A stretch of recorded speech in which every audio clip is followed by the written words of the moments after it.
Welcome back, friends. This is Solomon Jagwe. I am back with some amazing updates, but I also wanted to take you on a journey and also to show you some of the things that I do behind the scenes and just to give you some insights on what kind of tools that I use for this series, the animated series of the Adventures of Nkoza and Nancha. And also, I look forward to taking questions from you guys and share some of the challenges that I've faced in the industry on this journey. And right now, what you're looking at is we are in the Unreal Engine. When I started out, this animated series was primarily in Maya and 3ds Max.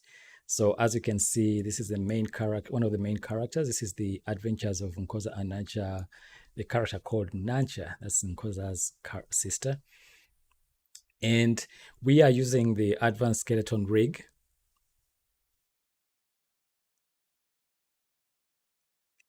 YouTube is not receiving enough video to maintain smooth streaming as viewers experience buffering.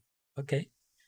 So again, please bear with me. I was looking at like a notification here, and I think YouTube was saying something about video quality. But anyway, I'm gonna continue, and hopefully that we'll be able to still, stream.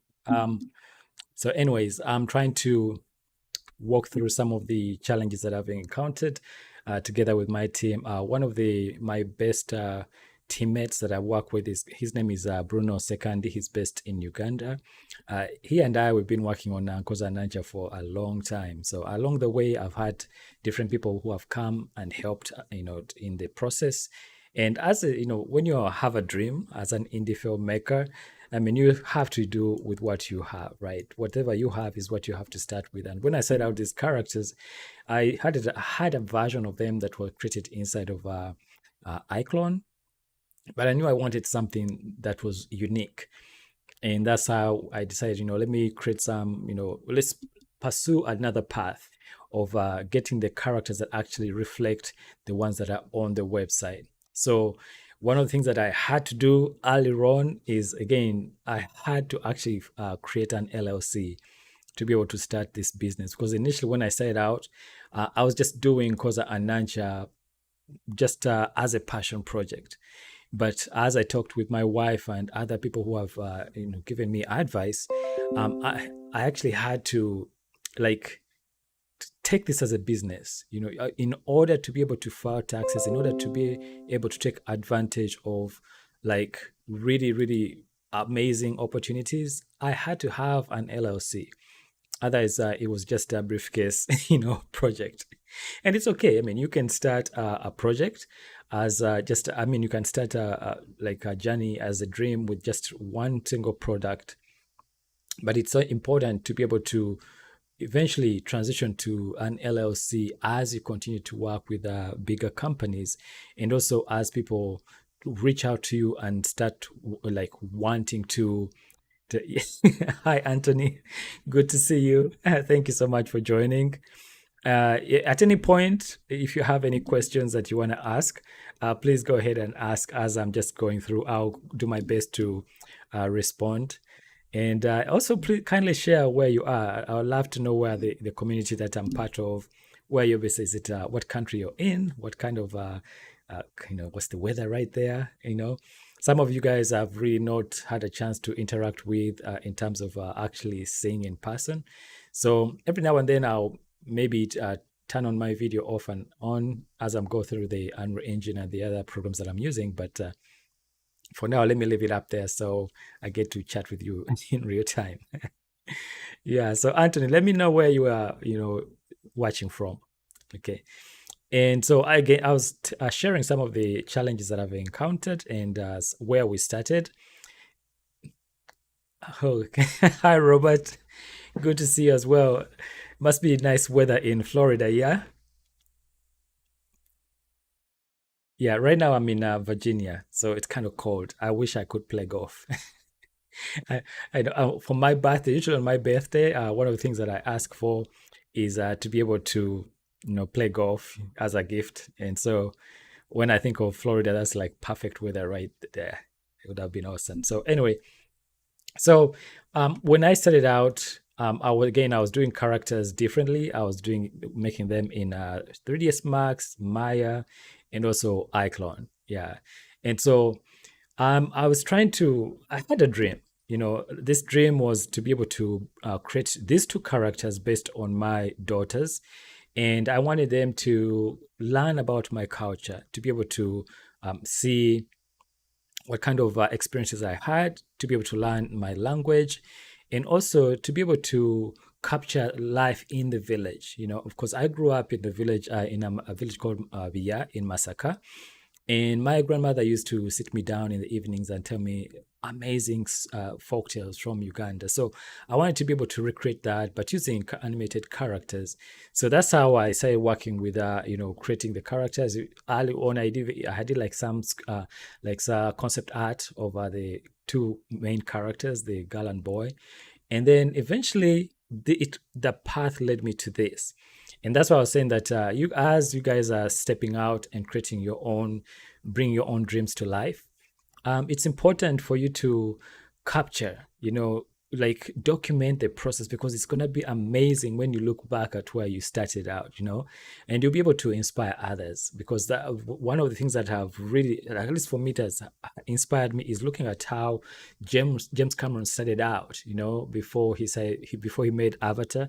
But to think of the journey that he took, he had a dream one day, and he dreamt the story of the Terminator, and then he really really wanted to direct it badly, so he sold it for a few dollars so that he could get that opportunity. But I mean, think about that. Now we look back at where he was and how he has gotten back the rights of Terminator, and how he's made this mega project like film of Avatar. It's amazing. So I'm doing my best to document where I've been, because I want to be able to look back and see where I've come, and also to help others out there. Once we all get to a point of success, you want to be able to share with others the journey that you've been on.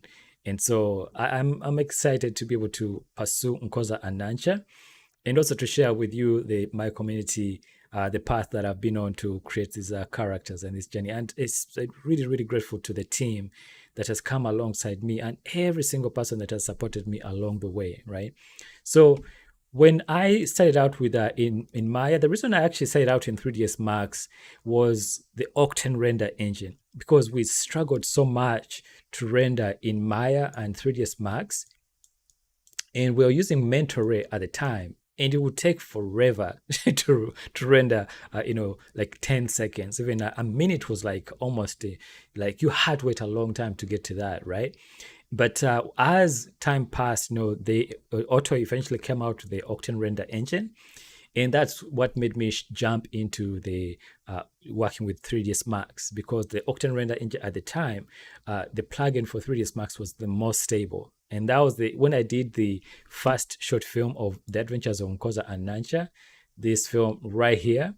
I used the Octane render engine to actually render this animation, and it was amazing how quickly. At the time, it seemed like it was super fast, but it wasn't until the Unreal Engine came along that I was like, oh my gosh, all this time I've been working inside of 3ds Max and Maya, only to realize that there was a better way, there was a faster way, and that's real-time rendering. And I think that's where the future of rendering is going to be real-time rendering. And I made the transition to the Unreal Engine for that very reason, right? So as you can see with this scene that I was telling you about, this one, it would take a long time when I would switch to mentor ray. And of course there was an option to render using V-Ray, but that didn't give me the results that I really wanted. I wanted like that cartoony feel, right? I wanted that organic looking render that Octane render was giving out. And then the Unreal Engine came out, and they came out with a Lumen, right? So this right here is the environment. This is the new environment. You're talking about the journey coming from where we were when we first had the environments actually, there was a time when the environments were in Vue Extreme. So I would model the environments together with my team, and then I would export them into to 3ds Max, and use a plugin called VOB, the VOB plugin, and then send that to Vue Extreme. because I wanted to be able to take advantage of the the trees and the vegetation and all that, and they had like some banana trees, they actually would move in the wind, and that really got me excited. Fast forward to today, I had to rethink everything, and I actually had to go back to the drawing board and create a whole new environment from what I had before. And this is the environment of the characters that we are working with right now, and it's in the Unreal Engine. And what's incredible is that this, guys, is real time. This is real time rendering. I see exactly what the final pixels are gonna be. This over here is playing back in real time the character, and I'm able to scrub. This is the final shot that I'm gonna be able to render and send to to Premiere for maybe final editing and After Effects. But I can even do color grading using post-processing over here. And the animation I'm able to send from iClone and bring it inside to the Unreal Engine using the Live Link plugin that comes from iClone to here. So with the motion capture system that I use is the Perception Neuron Studio Suite. And that enables me to animate the characters. Now, my wife cracked me up because she told me that there was an animation that we did where the little girl was dancing, and obviously it was me dancing in the motion capture suit. But because I'm a dude, right, the character came off looking kind of stocky. And so my wife has volunteered to help me with that. When we are doing the feminine characters, the female characters, she does the motion capture for that. And my daughter is helping me out too. So you won't be seeing any dude like little girls that like anyway, so it was fun, right? And that's where we are right now, is that I've completely ported the animated series into the Unreal Engine. And it started off with encountering I think it was the Reallusion package. iClone 8 has been incredibly helpful to me to be able to transition from using Maya or even actually Motion Builder, because I used to animate inside of Motion Builder. And then also being able to import the characters inside of Character Creator 4. So I'm able to export from the Unreal Engine, from Maya. So this is the advanced skeleton rig that we're using. When you click on it over here, it has this nice menu option that enables you to, first of all, you are able to bake all the blend shapes onto the character so that you can, so if I click on, for example, this one right here, you can see over to the right hand side. I don't know if you can see it very well, but over here, you can see the expressions like that. And maybe I can zoom in so you can see that. But over here on the GUI of Advanced Skeleton Rig, you have the ARKit support over here. So if you click on this little icon for Apple, you can see the different expressions like the eye up and eye down, right? Like that jaw forward, all those things. And then it also has this one that for emotions. So for fear, surprise, so this is what for me that blew my mind with the Advanced Skeleton Rig, and that's why I highly recommend it. If you want to create custom characters that you eventually end up in the Unreal Engine for animation over here, I think the Advanced Skeleton Rig will be a good way to start, because it enables you to get your character to a place where you can use facial animation that can be driven inside of iClone, and using the Motion Live Link Face app, the Live Face app for iClone, and then be able to actually, the way I actually do this is that once I've finished converting all the blend shapes, I then go ahead and export. There's an option down here to do the FBX export. This one, that one sends out an FBX file that I then bring into Character Creator 4 and convert that into a model that is ready for animation inside of iClone. So CC4 is amazing when it comes to those kinds of features for facial animation, and it works perfectly with iClone. And so that's my workflow. The packages that I use are Maya and 3ds Max for creating the environments and the characters, and then exporting them, rigging them using the Advanced Skeleton Rig, this one right here. And then I export the character from Maya with the FBX export into iClone into character creator for fast, then prepare that, rig it, convert it for animation into iClone. And then I use the Perception Neuron Studio Mockup Suite, this one right here, to be able to drive the facial animation and the body animation as well with the iPhone. And using the iPhone together with a live face in iClone, I'm able to capture the body and the face together in Access Neuron, right? And that's what you see here, over here.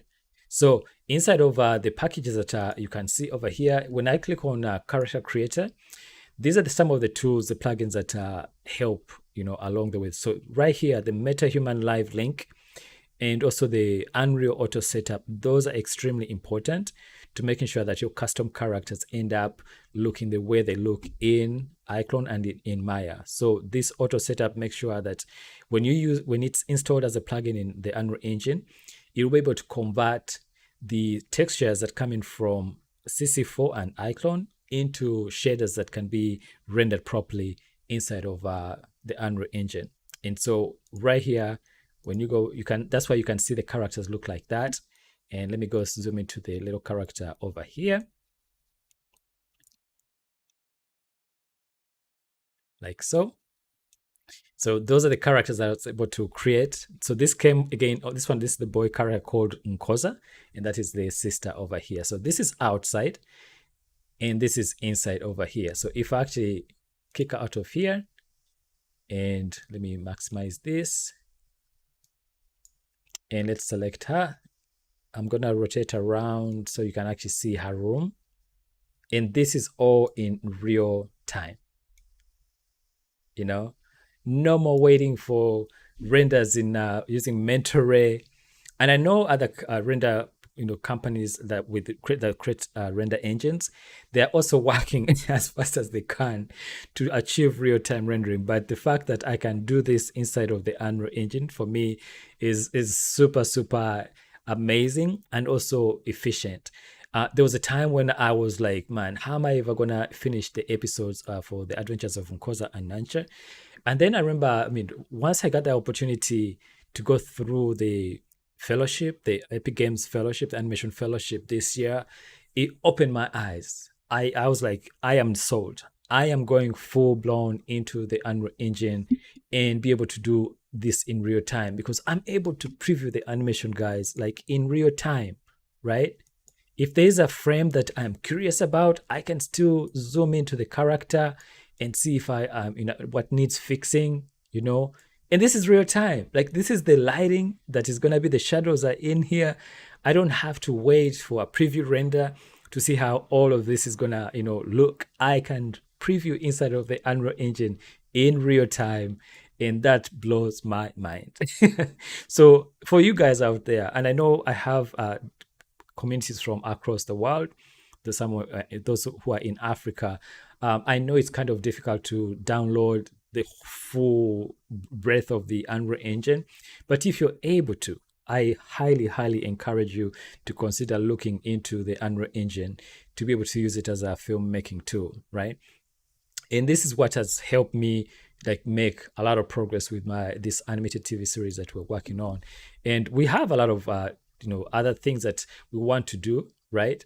And besides having just the animated series, of course, we're creating comic books. We want to make dolls out of, we want to create merchandise out of this series. So this was really huge, because the comic books were much easier to create compared to the TV series itself. We could draw these in a much shorter period of time than it would take to animate the whole episode. So what we did was, we decided, let's go back and redo all our models to reflect the ones that are in the comic book. That way, when we are creating the series, it's all seamless, So right now, these characters, these ones, the new ones, are all based on the models that are in the comic book, as you can see right there. And if you go to the Nkoza Nancha website, you can see more details about how these books have come about. And if you are interested, maybe you have you're looking for a Christmas idea for a stocking stuffer, maybe for your kids, or maybe a nephew or niece, please consider buying one of these comic books to send to your relatives for Christmas, maybe a birthday, right? But this is where we started off, and actually this was the first comic book. It had a different style, and I think this is the challenge, one of the challenges that I encountered, that as I was putting together this story of Nkoza Anancha, I came in contact with different artists that were willing to come along on the journey initially, and were able to capture the story in this first comic book, but still there was something missing. And actually in the back here you can see the models that are in the short film, which don't look like the current models that we have right now. So it was really, really like a challenge for me to decide to abandon this style and go for this new style of these two comic books, because going forward we wanted those to be the ones that were going to drive the merchandise, because you want consistency. When you're creating a brand, you want it to be recognizable. So we wanted the characters that were modeled inside of Maya to reflect the ones that are in the comic books. And that's how we came about that. And now to see it all come together, to see that we can actually animate these models from a simple sketch to get into a rig, a full rig with a character that can move, that can be animated and can dance inside of the Unreal Engine, for me is so rewarding. And to be able to have, like right now, this shot, for example, I have a camera that is tracking this character. Let's go to this one right here. And in the Unreal Engine, I remember when I edit inside of After Effects, and I wanted to do like camera shake, and it was a struggle. And I think one of the tools that I used back then was Video Copilot. Had a way, like in After Effects, that will give you, there was a tutorial that helped you to do like camera shakes and things like that. But it looks much better when it's done in 3D. Robert, you're saying I would love to be working on the Unreal Engine, but I just have a 10-year-old laptop, not good for anything. I hear your pain. I feel you, man, because when I first started out on this project as well, it wasn't easy. Yeah, I didn't have a good machine for sure. I had a machine that just couldn't handle the Unreal Engine. I almost cursed my computer because it would crash so many times, right? Especially when I first started out, there was Unreal Engine 4.2, I think at the time, or 4.6, and that was so difficult to work with the system that I had back then. One thing that I've been blessed has been, so here's another, like a tip, I guess. And in order I want to talk about support, developing a support system. When I encountered that challenge of where I couldn't render these characters even if I wanted to, and that's partly why I actually delayed transition to the Unreal Engine, because I didn't have a system that would be able to handle all of that. And so one of the things that I've done is that I've made sure, especially because of wanting to be able to present ideas to someone who is interested in like supporting, I made sure to first develop a website and document the process that I'm going through to create this series. I created a gallery that shows the modeling of this this series, showed the process early on, and that being online has helped me to be able to reach out to companies that are interested in supporting creators like us, and to pitch them the idea. And so one of the companies that I reached out to was Puget Systems. And I shared with them that, guys, I have this dream, of creating this animated series, right? And I really am desperate for help. And I know financially, maybe you may not be able to support me, but is there any other way that you can support me? And they were like so excited to come alongside. And they said, yeah, we may not be able to support you financially, but we can support you with hardware. And so the machine that I'm using right now is a machine that was given to me, was blessed to me by Puget Systems. They came on board and said, we want to be able to support you. We believe in the story that you've written, and being able to reach out to the African community in the diaspora, to be able to, preserve languages, celebrate African, culture heritage. And they came on board and blessed me with a machine. And I am forever grateful for that, because the machine that I'm running right now has made it possible for me to do this in real time. You're right, Robert. Uh, a simple laptop is not going to be able to do it. And I'm hoping you're able to get a much better machine. You know what I really, really wish, man? Sometimes when I see friends that are struggling as they are making their, stories and putting together their animated short films, I wish I had a lot of money to be able to bless people with hardware. Like if I had $1 million, I wish I could just bless people with like the proper hardware, because the hardware makes a big difference. Being able to, like, let me first stop here so you can actually see this environment. Let me go back over here. So this environment is pretty huge, right? And to be able to do this in real time, because look at that, I'm able to create roads, around, because I know I'm going to have like cars driving in the neighborhood. This is all in real time, right? And this is made possible because of the hardware that is perfectly suited. So this machine that I'm running right now, it's a custom machine that is actually geared to using the Unreal Engine to, like, it's optimized for the Unreal Engine.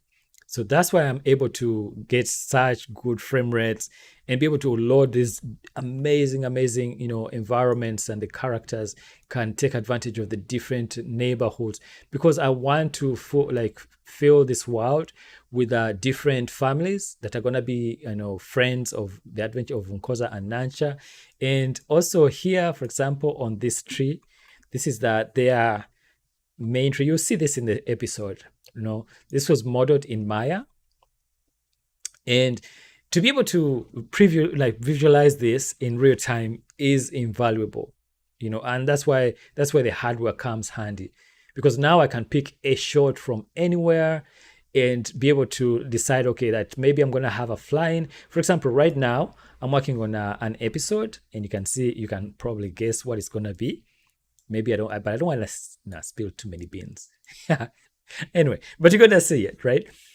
And this is gonna be exciting, because then I can just do a fly-in from way over here, pass through the trees over here, and you can see I have custom trees, but I also have trees that I've used from the marketplace.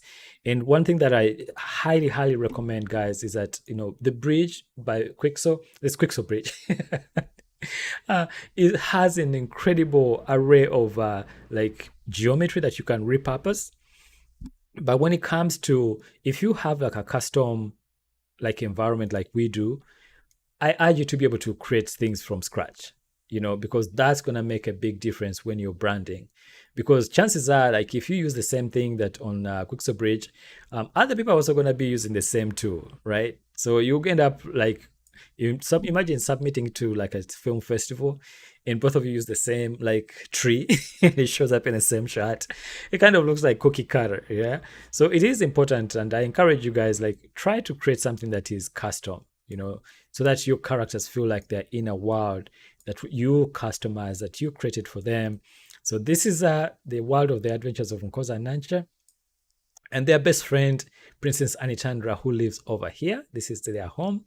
And all of this was modeled inside of Maya, and then we're able to import it inside of the Unreal Engine. Now, one thing that I wish we had is a Datasmith plugin that makes it possible for us to export environments from here, right, into the Unreal Engine. But right now, the Datasmith plugin that we have is for the Unreal, for 3ds Max. So usually I have to export the environments from Maya, send them to 3ds Max, and export them using Datasmith. Now, there's a new mod, file format they have come up with, USD, and I'm hoping that's going to make things easier. So I want to try out USD exporters from Maya to see if that will retain the appearance of the textures and the models, so that it's true to the vision that we have right here, right? But this first pass that I did, I was able to import this inside of the Unreal Engine using the Datasmith plugin. So I don't know, guys, if you have any questions, please feel free to drop any questions in here. Again, I would love to hear what you guys are working on now, what kind of dreams that you're pursuing. Do you have like ideas that you wish you could bring into the Unreal Engine, and what kind of challenges are you experiencing right now, right? So something else that I wanted to talk about was the metahumans, right? So clearly, the Adventures of Unkoza is not going to be able to take advantage of metahumans because our characters are extremely like stylized, and we are not going to be able to take advantage of that. But there's a new tool that Toby is working on, the virtual filmmaker, and he has made it possible to take metahuman animation, the metahuman animator facial data, and be able to send it to iClone.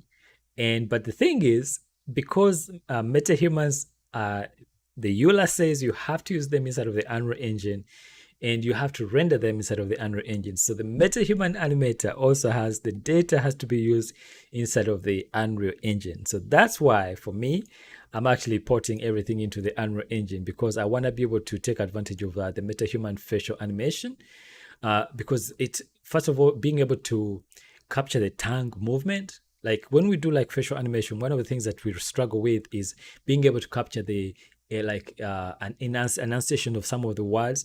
And when a character opens their mouth and you see the tongue is still on the bottom of the mouth and it doesn't move up when you see like R, when the tongue is rolling.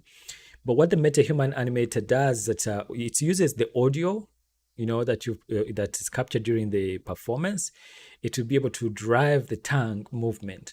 And so the fact that we are able to do that, to be able to take facial animation data that is intended for the metahumans, these guys right here, right, and use it on characters inside of iClone is amazing. So Toby, well done. I'm definitely going to be doing a new video highlighting that too that he has come up with, and I'm hoping it becomes part of the Reallusion marketplace plugin that you can install inside of iClone, because it's amazing being able to get that data and put it onto your custom characters, so it's amazing. So one thing that of course you have to make sure you do is your character has to be prepared inside of iClone so that it is ready to utilize that facial animation. But as you can see in this right here, the character is actually singing along, and I was able to use live face with motion live inside of iClone together with the perception neuron mockup suit, right? So it's amazing. Yeah. This is where I have been, and the journey that we're on right now to be able to create this amazing world where the characters can live. We've already modeled some vehicles that we're going to be adding in here, and the characters are going to be able to play around here.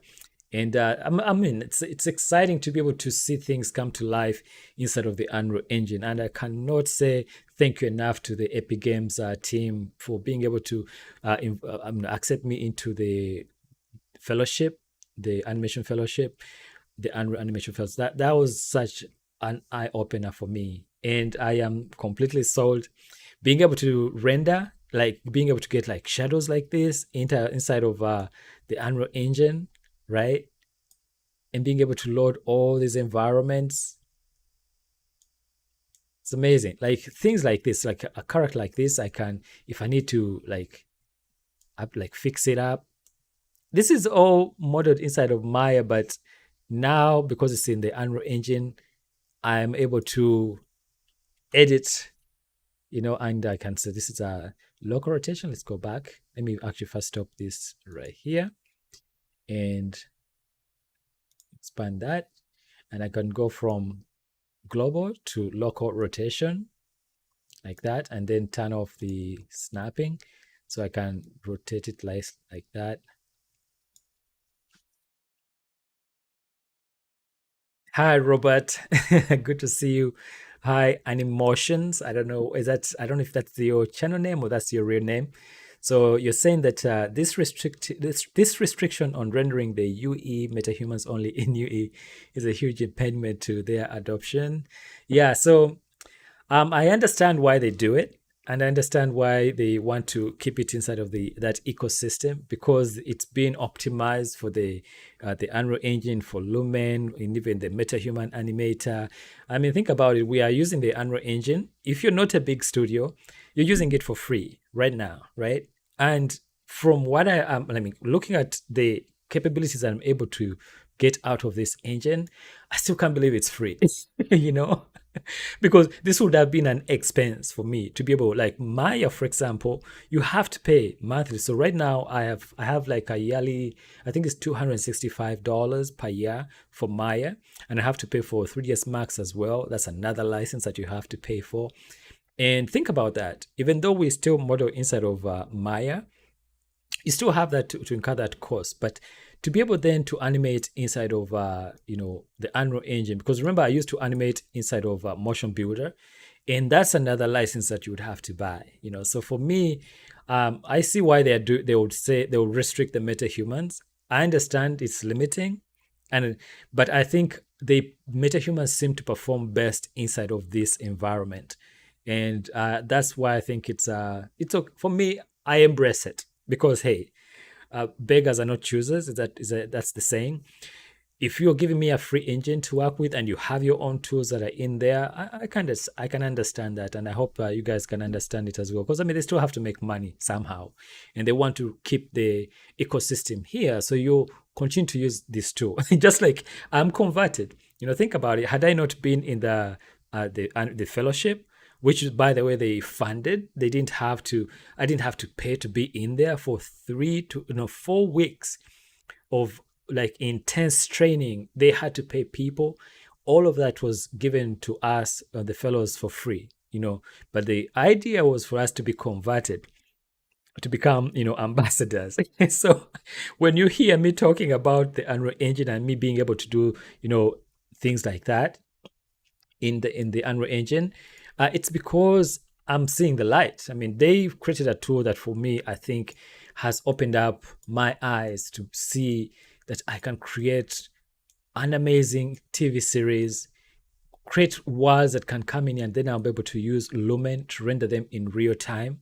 It's amazing, And so I love free tools. So I'm thankful for that. Exactly, right? So Robert, hello from Southern California. How are you doing, man? So you are 3 hours behind me, so you actually are in my past. Hello, I'm in the future for us on the East Coast. So good to see you guys again. And Animations Congress and the Fellowship. Again, thank you so much, man. It was an amazing, amazing experience. I've met so many amazing people. I met new friends. We were, I think, 114 people all together in there. And we're broken up in groups of 8. Every single day there was something new that was being taught to us. And I never used to know how to animate inside of the Unreal Engine, but now I see the value. I see the value of being able to use the control rig to animate the characters, like fixing up things that probably wasn't as easy to fix up, being able to edit the mockup. Like now I can actually use the control rig to edit the motion capture that has come into the Unreal Engine from other outside. Yeah, Blender. By the way, I do use Blender for sculpting. And actually, I think one of my videos on my YouTube channel that I started with were those that had to do with sculpting in Blender, because I am a traditional sculptor. When I was in Uganda, I used to sculpt in clay, in wood, and I used to create things with my hands, right? So being able to sculpt on the computer was a natural progression for me. And I started off in ZBrush, and then I fell in love with Blender. And now I love sculpting in Blender, especially for concept pieces, right? Usually when I'm sculpting, I'm not sculpting to like rig the model. But now with the new tools that are coming up on the marketplace or the industry right now, the way it's changing, it's amazing. So congrats, White Woody, you've showed me a lot of tips, and I appreciate your work on YouTube. Thank you so much. Where you watching from? Please share whichever country that you're in, what time it might be. But it's a pleasure. It really is a pleasure for me to be able to share the things that I've picked up along the way, and also to just share what I've learned, right? to be able to, let's see, the largest barrier for me to convert to Unreal Engine is knowing how to configure a workstation. All my experience is on Mac systems, so PC is a challenge. Yes. I remember when I was at George Mason, my early education was in Uganda, in East Africa, and I came to the US on a scholarship, on an art scholarship. I first attended Ohio Valley University in Parkersburg, West Virginia. Then I transferred to Montgomery College. And in the class, in that animation class, we were taught we were using PC. So I did a 2-year applied associate of applied science degree. And then I started working for the Pentagon, attached to the Pentagon, working with a defense contractor for about 8 years. But during that time, I joined George Mason University. And at George Mason University is when I did the art and visual technology program, and we worked on the Mac. The systems were all Macintosh systems. And so I learned to work in Maya on the Mac, but now I'm purely PC. I still have a laptop, my Mac laptop that I use to create the Nkosa and Nancha app. That has been invaluable. But yes, I know the challenges with the Mac system as well, especially when it comes to graphics cards. It hasn't been easy. Earlier on, I thought that maybe I would invest in like a MacBook Pro, or maybe like a really souped up Macintosh computer, but it was so like expensive. Half of that price that I could get like a much better PC with a much better graphics card with way more storage. So for me, that's why it's always been difficult to try to go to the Macintosh path. And actually, now I was going to say something, but it might change in the future. But someone reached out to me on LinkedIn, and they were having trouble running the Metahuman animator, right? And there is a version of the Unreal Engine for the Mac, right? But for some reason, the plugin, the Metahuman animator plugin, when you go to the launcher and you to the marketplace and you add it to the cart, for some reason it still says it's for Windows, for PC. So there's those barriers that I'm hoping that will slowly be lifted away, and I'm hoping that changes over time as well. So yeah, it is a challenge for sure. White, so you from the USA, awesome. Right now I'm also in the US, originally from Uganda. I'm hoping that some African friends out there will be able to watch this. But you are an inspiration for me. Love all your. Thank you so much, Robert, man. One thing that I am passionate about is sharing what I've learned, because growing up in Africa, it was difficult to get access to a computer. I'm probably going to age myself here, but the first computer that I ever owned was an XT, and it had 640 kilobytes of memory. 640 kilobytes of memory. Think about that, guys. And it had 2 slots, and in order to boot it up, you had to put in 2 floppy disks in order for it to start. And those floppy disks, I remember when they upgraded them, and they had like a 1.44. I don't know, some of you guys might remember this, but they were like those hard shelled ones from the floppy. And so I've seen how the industry has changed from when I was in Africa growing up. I grew up in a village, and I remember there was at one time in my life when I was deep in the village looking up at the sky and seeing these what looked like birds flying. And I'd never been to school at this point, right? And so I was thinking, my goodness, what are those things that are shiny in the air that are flying? I thought they were maybe birds of some kind, but those were planes. I'd never been on a plane before. And then I was blessed to come here to the US and see the amazing opportunities. So when I got here, I could see the things that, the opportunities that were here. And so my whole purpose changed to where I was like, you know what? How can I help others who are in a similar situation get from where I was to where I am now? And that's why when I'm sharing the journey to this, most people probably don't show this pathway. Like even the behind the scenes, but I want to show this. I want to show you the decisions that I'm making even to bring this series to life, because hopefully you guys also have a dream and you want to be able to bring your characters to life. And I'm showing you this is possible because I've been able to do it in the Unreal Engine, you know. So gone are the days when we used to suffer, you know. Now we have this. So I'm thinking that the biggest investment right now for most of us as artists, as indie filmmakers, is probably going to be hardware, right?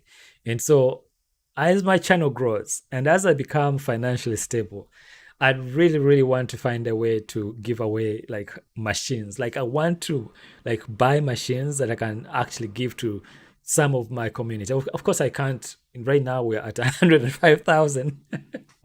105,000 subscribers. Maybe at some point will be 500 and maybe a million. I can't. I don't think I even. Maybe Bill Gates can do that, but I want to be able to help somebody out there who's starting out and to be able to get to this point, because I know the roadblock that to get to this level, hardware is the biggest issue. And I know it because I've once worked on a computer that had 640 kilobytes of memory. And I remember I got into programming at that time, and we used to program using QBasic, and we used like create our games on that. So that's why she got me into the Unreal Engine, because I understand blueprints, because I have a programming background. Probably most of you didn't even know that I have a programming background, but I do. I have I am an all-rounder because I'm curious. I'm always curious. Ever since I left Africa, I've always been curious to see like how are things done, you know, what is the best way for me to get to a certain point when I'm creating animations. And if there's a tool out there that makes it possible for me to reach that goal, I dive in. And that's why I got into programming, because I can see what the programming languages could do. And so when I saw blueprints, initially when I first joined the Unreal Engine, I was really like concerned about the blueprints. I'm like, these are going to be roadblocks that will deter me from getting into the Unreal Engine. But my goodness, blueprints make a big, big difference. All right, so Animation says, I left the Mac years ago for serious 3D, have 3 PCs and one Mac only for recreation of web and movies. I'm a Blender user, but just started learning Maya because my focus is character animation. Okay. And White Hoodie, that's a cool name, White Hoodie. I'll be in my second gallery in January, thanks to you. Awesome. Kalada. Oh, I remember QBasic. Fun times. Yeah, I don't know. Sorry, that's a tongue twister. Your name is a tongue twister. Kalieda. Please help me. How do you pronounce your name? But anyway, going back to the Blender user, yes. As anybody who's starting out on this journey, I think Blender is the best place to start.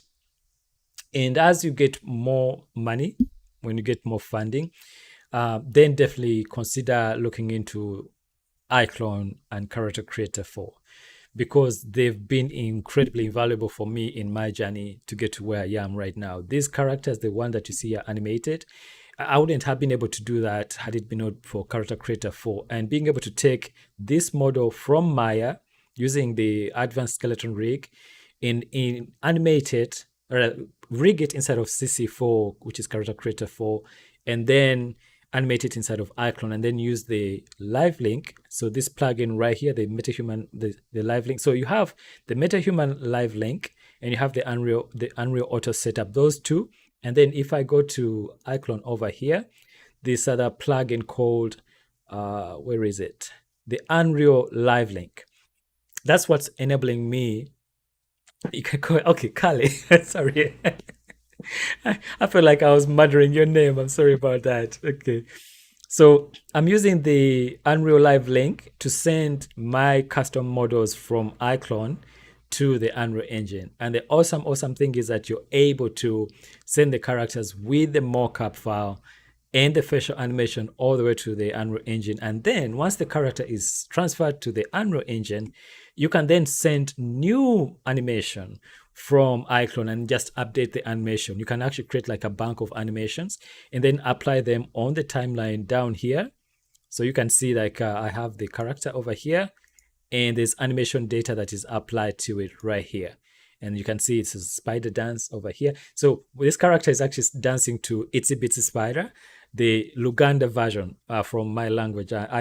Uganda has multiple languages, but the main language is Luganda and English and Swahili. So I speak Luganda, and so this character is singing, is dancing to the Itsy Bitsy Spider version of the Unreal Engine. Oh, sorry. Not the not the Itsy Bitsy Spider of Unreal. No, the Itsy Bitsy Spider version in Luganda, not the Unreal Engine. Oh my goodness. I can't even imagine seeing Luganda, like all these commands in my language in the Unreal Engine. But anyways, I digress. Um, and I was saying that yeah, once you can swap out this animation, and like you just simply go to animation over here and then load a different animation. So if you have a bank of them that you've sent from iClone, it will just populate this and be clear. What I recommend is make sure you name them descriptively, so it's much easier to understand them. So animation says, I use iClone and CC and the Blender pipeline too. I have tutorials for them on my channel. Awesome, awesome, awesome. Yeah. Steve, I wish iClone would replace the iRay render. By the way, Steve, good to see you. Welcome to this stream. I wish iClone would replace the iRay renderer with Octane or a GPU, another GPU render. So we did, yeah. So, okay. One thing that I need to point out is, by the way, that the iRay renderer has been discontinued. I don't know if you guys are aware of that. So they are really leaning more towards Omniverse. So the thing that you're wishing for is not going to be Octane, and it's definitely going to be, so the GPU renderer that you're looking for is Omniverse. Because right now in iClone, you are able to send all your animations, all your characters using the connector for Omniverse, which is now actually called USD Composer. And that's the way that's the path they're going. I don't think they're going to be making any new render engine at all. Those resources are going to be geared to making sure that the connectors send all the data back and forth. So if you need to move the character, you can move it in real time, especially with the live link over there. So yes, there's a short film that I made. It was actually the second chapter of my short film called Nexus.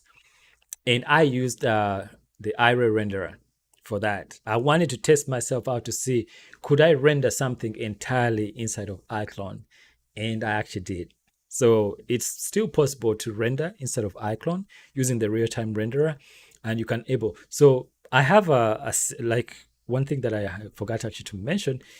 Before I ported everything to over here, to the Unreal Engine, I actually rendered some things out using iClone. So for the animated series, when I need, especially for shorts and for on YouTube, if I need to render something real quick, and I see that I'm getting the same lighting in iClone, I actually light some of my quick things inside of iClone and render them in iClone, because those are quick turnarounds. And then when I need to render something really, really good, like this one was rendered inside of the Unreal Engine, and you can see the setup right here in his room. And let me actually see if I can take you to Nkoza's room so you can actually see it. So let's go to upstairs to this room. This is their home. And let me stop this playing back. I love the Unreal Engine. I can't say that enough. Okay, so this is Nancha's room, right? She lives over here. And then downstairs, this is the kitchen. So you're going to be able to see new episodes in there. And then I also have another room. So that's the garage. Let's go to Nkoza's room. Let me go to a camera over here. Let's go to Nkoza's room. Okay, there's Nkoza. Let me kick out of the camera over here so you can see his room as well. It's beautifully designed, and all this is in real time, right? And so I almost I get like a physical reaction whenever I'm inside of these rooms, because I never used to be able to achieve this in real time, right? And so it's amazing that we're able to do this in this day and age. I'm telling you guys, if for you guys who are just starting your journey now, you're starting at a much better place than where I started out. And that's why the Unreal Engine and real-time rendering. And I'm gonna do another stream and talk about Omniverse and show you what you can do with Omniverse with real-time rendering, right? So Steve, which icon? Okay, there's Animotion says iRay was a terrible choice for animation. Brute force path tracing, no RATX support. True. You know, they also realized that it took me a long time when I did that short film. It took a long time to finish rendering that short film, man, and it was I didn't even have the same machine that I have now at the time, right? I can't, man. If I think back then, had I had this beast of a machine, probably would have worked better. But now with real-time rendering inside of Omniverse, there's really no need for that. You can just send your animations to Omniverse, or just like I did right here, you can just bring them into the Unreal Engine and look at that. You know, it's amazing. So being able to just add a light. So let me go into game mode over here, and being able to just move the light around and see it interact, right? Like this is extremely invaluable, like when you're creating short films and animated series, because you're able to preview the lighting in real time and be able to look around and just see how the character looks from different angles, right? It's amazing what we can do nowadays, and that's why I highly recommend, if you have the right hardware, consider using the Unreal Engine for your series, and it's gonna be amazing. So I'm coming up to an hour, rounding out the stream here. So I got about 3 minutes. So rapid fire. If you have questions, I want to dedicate these last few minutes to questions, and so I can answer some questions before I say goodbye. But again, thank you so much for joining me today, guys. This has been an amazing time to be able to see you guys. And oh, I forgot to.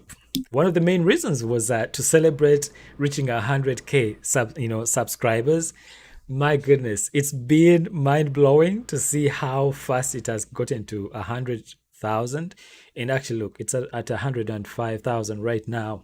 But I'm super grateful to each and every one of you that has come alongside and supported me and supported the channel in growing.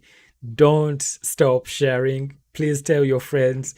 I'm going to do my best and continue to share comments and questions. If there's anything that I don't know how to do, I'll do my best to learn how to do it efficiently. Then I can share it with you so that it saves you time to get to there, right? And I am original 9VP. Loving it. Good to see you as well. Yeah, so you're late though, man. You came late to the party because I announced that I was gonna go live at 1 p.m. But good to see you. He's one of my friends right there. So thank you so much, guys. Again, if you have questions, I'm taking questions right now for the next maybe 5 to 10 minutes. We'll see before I wrap up. But I'm like, okay, I respect you. I still learning. Ogamba Chisebo. Ndi bulungi. Ategwe. African Monitor. Oliwa, where are you? Are you in Kampala? Oli Masaka? Which part of the world are you? Robert is saying basic hardware setup for iClone on a PC. Please, your recommendation. All right. So for iClone, I highly recommend a minimum of like a 2080, probably a TI, right? Minimum of at least 16 gigabytes on the RAM. 32 would be better because iClone still is a beast, especially if you're going to do motion capture. And the reason why it's important is because sometimes, like when I do Axis motion capture using Axis, and I have captured for like 5 minutes, right? The transfer of that animation inside of iClone can bog down the system. So you don't want the system like dropping out in terms of performance when you're transferring that mockup data from Axis on, even just animation wise. I mean, you can still do switch down to simple mode inside of iClone, but sometimes you want to see it in its final render. So if you don't intend to render the Unreal Engine, or if you don't intend to render in Omniverse and you still want to render inside of iClone, then a good system still is necessary because even though it says real-time renderer, there are some other things that you can enable, like effects that might still slow down, especially if your character is like high resolution. Because for me, the characters are actually, I don't know if you've noticed, like when you zoom in close to these characters, they are actually high res. This is subdivided, right? And so inside of iClone, when the character becomes subdivided, the performance will drop. But sometimes I really want to see the final render is going to be just like I have right now. I can see this, even though this is subdivided inside of the Unreal Engine, you can see that it's still playing back in real time, right? That's what's amazing. So a good system goes a long way. So an i7 for the processor, for the system processor. So, and of course, an SSD hard drive. Make sure you have an SSD hard drive because you don't want this spinning messiness. Let it just pull the data super quick, with a. And if you don't have, if you're on a budget, you can still put your projects on an external SSD. That way you can go as big as you want in terms of storage. Even for my Unreal projects, I never put them on a non-SSD drive. All my my external hard drives are SSD drives. So if you have an SSD built-in hard drive, internal hard drive, even better, right? Let's see. Basics, okay. This was fun. Thank you and mega congratulations. Thank you so much, Kali. Now I know how to call you. Kali was asking, do you animate or refine mockup animations in UE, or do you do all refinement in another application, then bake and import? I refine all my animation inside of iClone, period. But after going through the fellowship, I can now refine my animation inside of the Unreal Engine as well. So ideally, once your character is animated like right now, this one, and if you're using like a control rig, you can bake the animation onto a control rig, right? And then be able to, so let me see, can I do that on my custom character?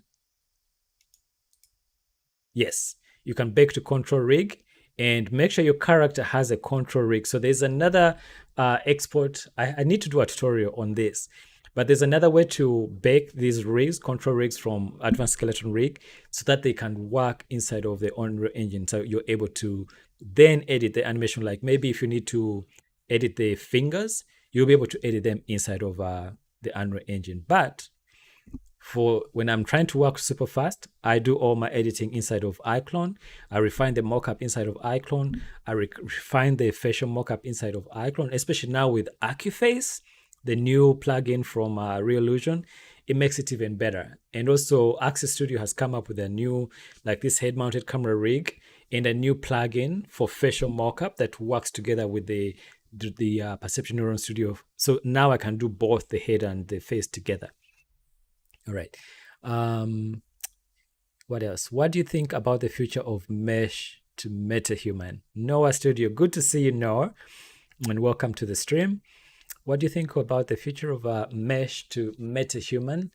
There's a new tool that is coming in beta in January that's actually gonna change mesh to Metahuman. But right now, with the Metahuman animator, the way it's structured, it's seamless. Now you're able to, take those amazing recordings of using your iPhone with depth sensor and be able to convert your own face onto that Metahuman, and then be able to just, maybe you want to do just the facial animation, but if you want to create a Metahuman, then you're able to do that and take it into the Metahuman creator and then customize it. Now, there's a new plugin that just came out. It's still in beta, and it's a Meta Tailor, which is going to make it possible for us to dress the Metahumans in new clothing.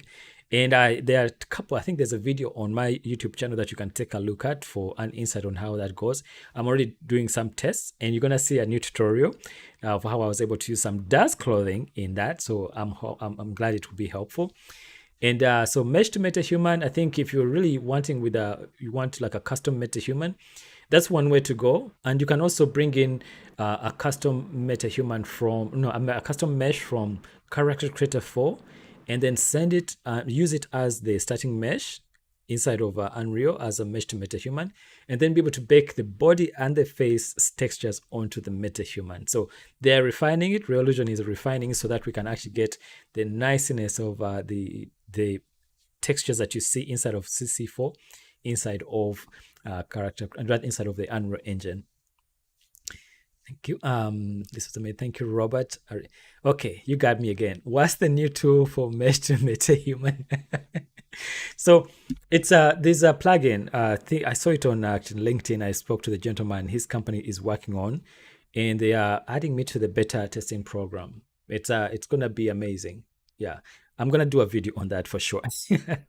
I don't know if it'll be a stream, but I'm sure gonna make sure that I do a behind the scenes of how to do that. I all appreciate you. So thank you so much, Robert, guys. Man, this has been amazing. The last time I did live was 2 years ago. You know, it wasn't until actually that my channel got to 100,000K that I started looking through some of the tools that have been like almost like triggered once you get to this level. And then I found out that there's a little tab like showing the sources of the income. And one of them, it had the shorts, it had the videos, and it had live. And I went to the live tab. And it said the last time I did a live video was 2 years ago. And they said the return, like the RPM for that was 1,000 views for $22.